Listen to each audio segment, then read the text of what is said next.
And I get very angry with the liberal class on the left over their refusal to condemn pornography. Why is it morally indefensible to physically abuse a woman in a sweatshop in the Philippines or in southern China, but somehow it's an issue of free speech when it's done by the sex industry in the United States? When I started interviewing these women who came out of the porn industry having suffered from post-traumatic stress disorder, I instantly, after literally a minute or two, said, "Oh, these people all have PTSD."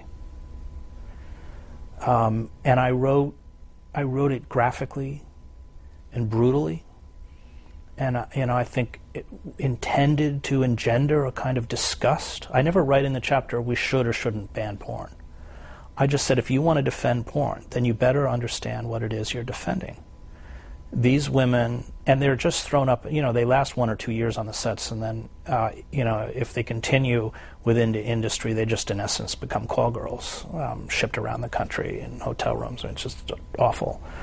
But they're popping handfuls of painkillers before they go on the sets. This violence, which sells, and porn it's not the soft-lit porn of the Playboy channel anymore. It's so-called gonzo porn.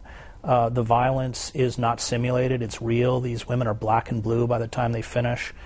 They are constantly going in for surgery for anal and vaginal tears because they're penetrated by 2-3 dozen men in the course of an afternoon, knocked around, abused, insulted verbally, assaulted physically.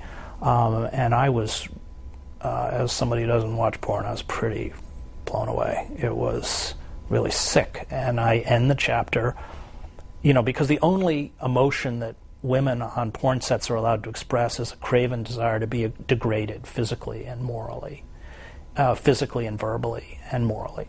And I end the chapter 2 ways, talking about these $7,500 silicone dolls, which are anatomically correct and people take home and buy Victoria's Secret clothing for. And because in essence porn is really finally about necrophilia. And if you look closely at the images out of Abu Ghraib, they all look like stills from a porn film. The pornification of culture, and especially the young.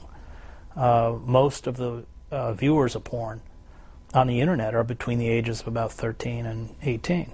It's a completely pornified culture. And I think that in this, boy, I stand with the right wing on this. I think it is a symptom of deep moral degeneracy and an utter failure on the part of the so-called liberal class to stand up for the values it purports to espouse. It won't take a stand against it. We are